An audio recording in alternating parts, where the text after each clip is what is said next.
Guys, एक ऐसी सरकारी नौकरी जो कि पूरे 10 साल के बाद निकल के आ रही है, और जिस सरकारी विभाग के अंदर ये नौकरी निकल रही है ना, ये भारत का सबसे बड़ा सरकारी विभाग है। इस विभाग के अंदर सबसे ज्यादा एम्प्लॉय है, सबसे ज्यादा बेनिफिट भी इसी विभाग के एम्प्लॉयज को मिलता है। वैसे मैंने सोचा नहीं था कि इसके ऊपर मैं एक डिटेल इस तरीके से वीडियो बनाऊंगा, लेकिन फिर काफी सारे लोगों की कमेंट्स आने लग गई कि भैया एक सेपरेट वीडियो बनाइए, डिटेल के साथ जानकारी दीजिए, क्योंकि इस नई भर्ती को लेकर काफी सारे कंफ्यूजन क्रिएट हो चुके हैं स्टूडेंट्स के बीच में। और गाइस, इस भर्ती की खास बात यह है कि पोस्ट काफी बड़े लेवल की है। सिलेक्शन होने के बाद पहले महीने से सैलरी आपको बहुत ही बेहतरीन देखने को मिलेगी। साथ ही इसका सिलेक्शन प्रोसीजर भी कोई खास लेंथी नहीं है। सिलेक्शन प्रोसीजर में कोई भी इंटरव्यू या फिर डिस्क्रिप्टिव पेपर नहीं कंडक्ट कराया जाएगा, केवल ऑब्जेक्टिव एग्जाम के बेसिस पर आपका फाइनली सिलेक्शन होगा। फ्रेशर्स कैंडिडेट इस वैकेंसी के लिए एलिजिबल है, कोई भी हायर या फिर स्पेशल क्वालिफिकेशन नहीं मांगी गई है। नॉर्मल क्वालिफाइड कैंडिडेट इस वैकेंसी के लिए एलिजिबल है। मेल और फीमेल दोनों ही कैटेगरी कैंडिडेट फॉर्म भर सकते हैं। ग्रुप बी की ये ऑल इंडिया की वैकेंसी है। इस वैकेंसी का शॉर्ट ऑफिशियल नोटिफिकेशन आ चुका है। ऑनलाइन फॉर्म कब से स्टार्ट हो रहे हैं सारी जानकारी दूंगा। फॉर्म की लास्ट डेट वगैरह क्या रहने वाली है, इसका पूरा selection procedure step by step आपको समझा के जाऊंगा। एलिजिबिलिटी क्राइटेरिया के बारे में बात करेंगे कि भाई एज मिट क्वालिफिकेशन क्या रहती है। एग्जाम पैटर्न को डिस्कस करेंगे, इवन इसके एग्जाम का full detail syllabus subject wise topic wise PDF form में प्रोवाइड करा के जाऊंगा। प्रीवियस ईयर कट ऑफ के बारे में बात करेंगे कि भाई 10 साल पहले इस पोस्ट के ऊपर किस कैटेगरी से कितनी कट ऑफ गई थी, इस बार कितनी कट ऑफ जा सकती है, कितने नंबर आपको लाने होंगे सिलेक्शन के लिए। सिलेक्शन होने के बाद इस पोस्ट के ऊपर सैलरी कितनी मिलेगी। एग्जाम सेंटर्स के बारे में बात करेंगे। जॉब लोकेशन, जॉब प्रोफाइल, मतलब काम क्या करना पड़ेगा। यह भी एक बड़ा कंफ्यूजन बना हुआ है कि भैया इस पोस्ट के ऊपर एग्जैक्टली काम क्या करना होता है। प्रोबेशन पीरियड, प्रमोशन अपॉर्चुनिटी के बारे में बात करेंगे। तो भाई अपने आप में बहुत ही बेहतरीन प्यारी सरकारी नौकरी है। फ्रेशर्स कैंडिडेट्स इस वैकेंसी के लिए एलिजिबल है। फॉर्म जरूर अप्लाई करिएगा। तो चलिए गाइस, अब आपका ज्यादा टाइम नहीं लूंगा, फटाफट वीडियो शुरू कर लेते हैं। बट उससे पहले एक छोटी सी इंफॉर्मेशन तो आपको देकर जाऊंगा। अगर हिस्ट्री का पूरा कॉन्सेप्ट माइंड के अंदर उतारना है, माइंड के अंदर हिस्ट्री को छापना है, तो भाई कंप्लीट हिस्ट्री के मोस्ट इंपोर्टेंट एकदम selected multi colour highlighted hand written notes PDF form में आपको प्रोवाइड कर रखा है। लिंक डिस्क्रिप्शन बॉक्स में है। हर एक कॉम्पिटिटिव एग्जाम के लिए बहुत ज्यादा महत्वपूर्ण है। अगर आप इन हैंड रिटन नोट्स को एक बार प्रिपेयर कर लेते हो ना, कभी भी हिस्ट्री अलग से पढ़ने की जरूरत नहीं पड़ेगी। हिस्ट्री में हाईएस्ट स्कोर ही करके आओगे। जल्द ही geography, polity, economics, constitution, general science के भी हैंड रिटन नोट्स आपको प्रोवाइड कराऊंगा, तो फटाफट डिस्क्रिप्शन बॉक्स को चेकआउट कर लीजिए। तो गाइस, इतनी देर से मैं जिस नई भर्ती के बारे में बात कर रहा हूं उसके बारे में वैसे आप जानते होंगे, क्योंकि एक वीडियो पहले आपको प्रोवाइड करा रखी है। जी हां दोस्तों, यह भर्ती है आरआरबी सेक्शन कंट्रोलर रिक्रूटमेंट 2025 वाली। क्लियर है। आरआरबी मतलब रेलवे रिक्रूटमेंट बोर्ड। रेलवे के अंदर सेक्शन कंट्रोलर की पोस्ट के ऊपर यह भर्ती हाल ही में अनाउंस हुई है। सेक्शन कंट्रोलर जो कि एक ग्रुप बी की पोस्ट है, ऑल इंडिया की वैकेंसी है। इस पोस्ट के लिए मेल और फीमेल दोनों ही कैटेगरी कैंडिडेट एलिजिबल है। इस अकेली पोस्ट के ऊपर टोटल वैकेंसी 368 निकल के आई है। 10 साल पहले 2015 में इस पोस्ट के ऊपर वैकेंसी निकली थी। वैकेंसी तब भी काफी लिमिटेड थी, इतनी वैकेंसी इस पोस्ट के ऊपर निकलती है। पोस्ट काफी खास है, सिलेक्शन के चांसेस बेहतरीन होते हैं, भले ही वैकेंसी थोड़ी सी लिमिटेड हो। क्लियर है।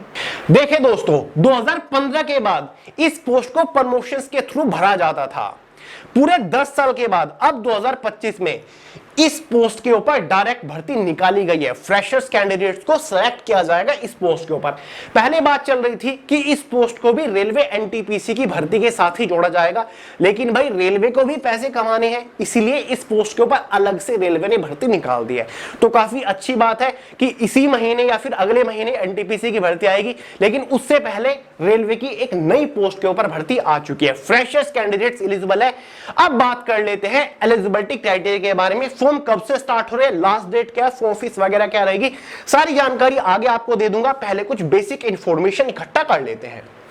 एलिजिबिलिटी क्राइटेरिया, एज मिट को डिस्कस करेंगे। जनरल वालों के लिए मिनिमम एज मिट 20 साल है, मैक्सिमम 33 साल रखी गई है। ठीक है।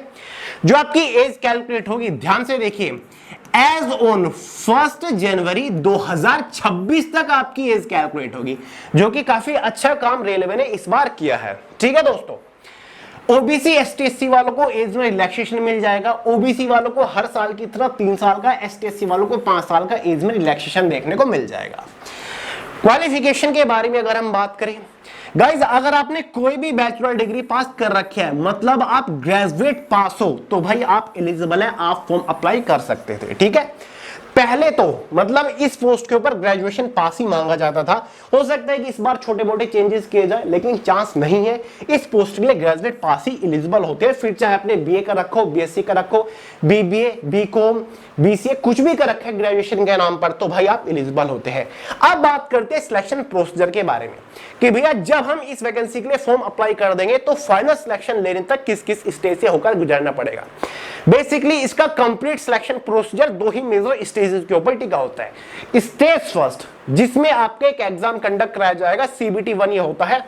3 सब्जेक्ट आपको देखने को मिल सकते हैं, जिसमें से एक जनरल अवेयरनेस रहेगा, ये आपका CBT 1 है गाइस। ठीक है, 40 क्वेश्चन 40 नंबर के अंदर, रीजनिंग 30 क्वेश्चन 30 नंबर के अंदर, मैथमेटिक्स 30 क्वेश्चन 30 नंबर के अंदर। एग्जाम में 100 क्वेश्चन 100 नंबर का पेपर हो सकता है। 90 मिनट यानी कि 1.5 घंटा क्वेश्चन पेपर की टाइम ड्यूरेशन, 0.233 मार्क्स की नेगेटिव मार्किंग। एग्जाम आपका बायलैंग्वेज होता है। ये आपका CBT 1 एग्जाम होता है। ठीक है, जो कि जस्ट क्वालिफाइंग नेचर होता है। इंपोर्टेंट जो होता है वो आपका CBT 2 एग्जाम होता है। ठीक है, तो अगर आप CBT 1 एग्जाम को क्वालिफाई कर लेते हो, आपको CBT 2 एग्जाम के लिए बुलाया जाएगा, जिसका पैटर्न लगभग सेम है, बस क्वेश्चंस का वेटेज डिफरेंट है। जनरल अवेयरनेस से 50 क्वेश्चन, रीजनिंग से 35, मैथमेटिक्स से 35, इसीलिए CBT 2 में 120 और 120 नंबर का पेपर। यहां पर भी 90 मिनट क्वेश्चन पेपर की टाइम ड्यूरेशन। CBT 1 में 100 क्वेश्चन 90 मिनट के अंदर सोल्व करने थे, लेकिन CBT 2 में आपको 90 मिनट के अंदर 120 क्वेश्चन सोल्व करने हैं। CBT 1 में GS से केवल 40 क्वेश्चन थे, यहां पर 50 है, और रीजनिंग मैथ से यहां पर 35 है। इस एग्जाम में भी 0.33 मार्क्स की नेगेटिव मार्किंग रखी जाती है। क्लियर है? तो ये 2 एग्जाम आपके होने वाले हैं, जिसके बेसिस पर आपका फाइनली सिलेक्शन होगा। आगे बढ़ने से पहले एग्जाम सिलेबस को डिस्कस कर लेते हैं। Guys, railway control section controller की पोस्ट का full detail syllabus, subject wise, topic wise PDF form में मैंने way to success telegram channel के अंदर प्रोवाइड करा दिया, जिसका लिंक वीडियो के नीचे डिस्क्रिप्शन बॉक्स में। तुरंत वहां से सिलेबस को डाउनलोड करके अच्छे से देख लीजिए, समझ लीजिए कि भाई इस पोस्ट के लिए किस सब्जेक्ट के अंदर से कौन से टॉपिक के ऊपर मोस्टली फोकस करना है। तो टेलीग्राम चैनल का लिंक कहां पर है? वीडियो के नीचे डिस्क्रिप्शन बॉक्स में। क्लियर है? तो गाइज, अभी तक सोर्सेज के अकॉर्डिंग, प्रीवियस ईयर के रिकॉर्ड के अकॉर्डिंग, इसमें थर्ड स्टेज नहीं होती। ठीक है, कोई एप्टीट्यूड टेस्ट वगैरह नहीं होता। इस बार देखते हैं कुछ चेंजेस किए गए या फिर नहीं किए गए, क्योंकि अभी तक इसका शॉर्ट नोटिस आया। फुल डिटेल जो नोटिफिकेशन आना है उसका अभी वेट चल रहा है। हालांकि सारी महत्वपूर्ण डेट जारी कर रखे हैं कि भाई फॉर्म कब से स्टार्ट होगा, मैं आपको आगे बताऊंगा। क्लियर है?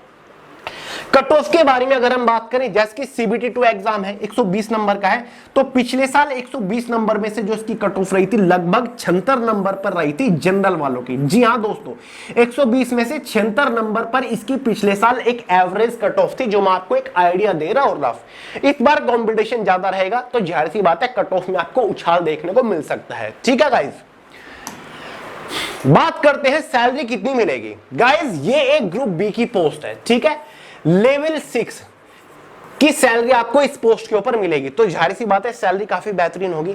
तो इस पोस्ट के ऊपर जस्ट आफ्टर सिलेक्शन 65,000 रुपए महीना आपको तनख्वाह मिलेगी पहले ही महीने से, with online extra allowances after 7 पे कमीशन। तो सैलरी तो बिंदास है। Job location on your preference, जिस भी रेलवे जोन से आप फॉर्म अप्लाई करोगे, ये जो वैकेंसीज निकलेगी ना, जोन वाइज निकलेगी। Chandigarh zone general OBC ST cut off वो वैकेंसी अलग रहेगी, प्रयागराज जोन की अलग रहेगी, गोरखपुर जोन की अलग, बिलासपुर, इस टाइप से जैसे रेलवे NTPC ग्रुप डी की निकलती है। तो जिस भी जोन से आप फॉर्म अप्लाई करोगे, जाहिर सी बात है पोस्टिंग लोकेशन उसी रेलवे जोन में आपकी रहेगी। जॉब प्रोफाइल, ये इंटरेस्टिंग है। इस पॉइंट को लेकर काफी सारे लोग कंफ्यूजन में है कि भैया काम क्या करना पड़ेगा। सेक्शन कंट्रोलर जैसी पोस्ट के बारे में हमने पहली बार ही सुना था। ठीक है, जूनियर क्लर्क या फिर जूनियर टाइपिस्ट के बारे में तो हम लोग सब लोग जानते हैं कि भाई क्या काम करना होता है। TC TT के बारे में सबको पता है, लेकिन सेक्शन कंट्रोलर का काम क्या होता है? ऑपरेशन मैनेजमेंट का काम इसका होता है। क्या होता है? Operation management. देखिए, मैंने पूरी डेफिनेशन लिख रखी है।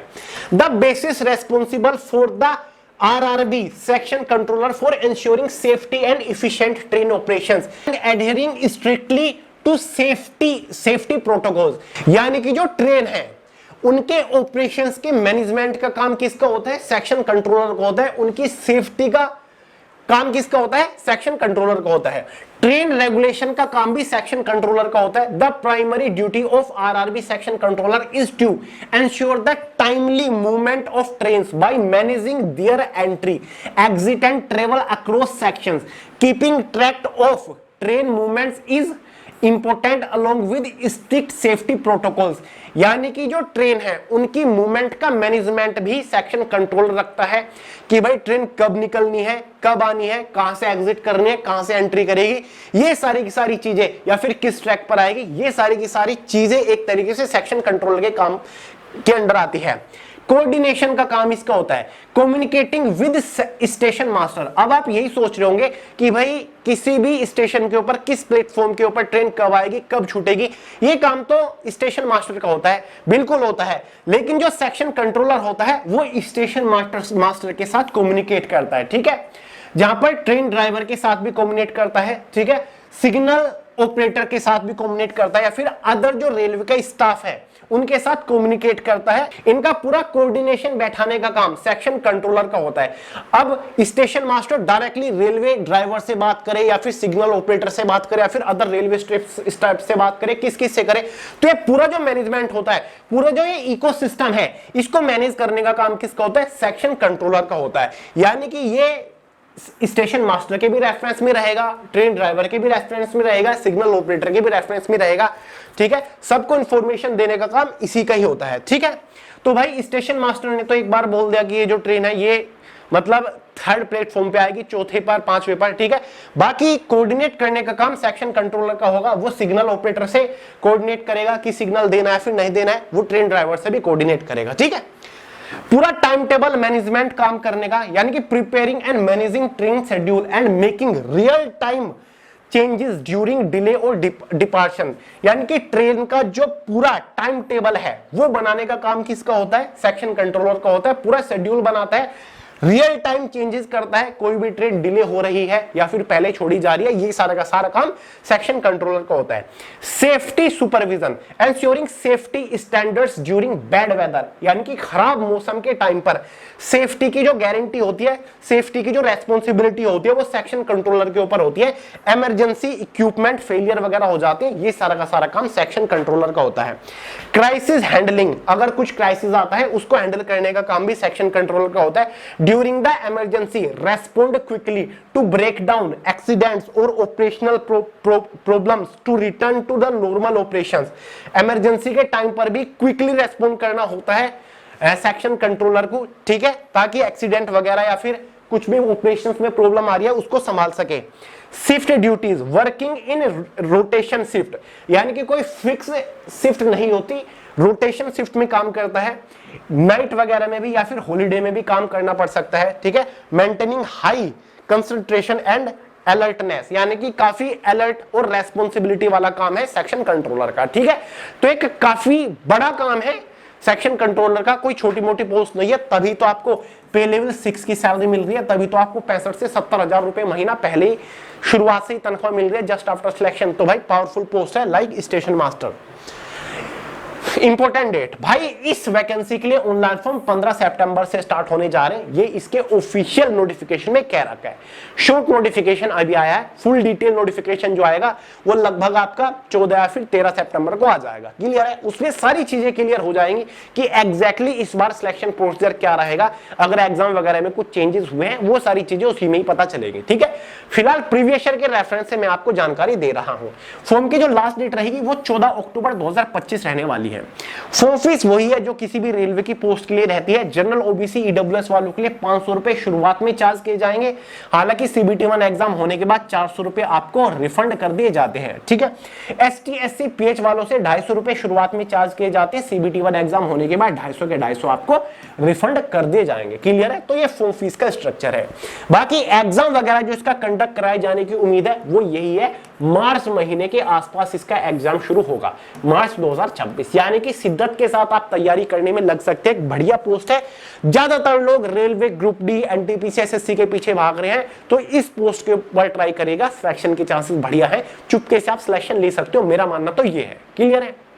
तो चलिए गाइस, इस वीडियो में इतने रखते हैं। कोई डाउट हो, सवाल हो, कमेंट करके पूछ लीजिएगा। बाकी जब डिटेल नोटिफिकेशन निकल जाएगा 15 फिर 14 सितंबर को एक अलग सेपरेट वीडियो लेकर आ जाऊंगा जहां पर सारे डाउट आपके क्लियर कर दूंगा, ठीक है। अगर कोई डाउट रह जाता है, अगर कुछ चेंजेस वगैरह होते हैं, ठीक है, तो घबराइएगा मत, चैनल को सब्सक्राइब कर लीजिएगा, क्योंकि तुरंत सबसे बेस्ट सटीक लेटेस्ट गवर्नमेंट जॉब अपडेट आपको इसी चैनल के ऊपर मिलेंगे।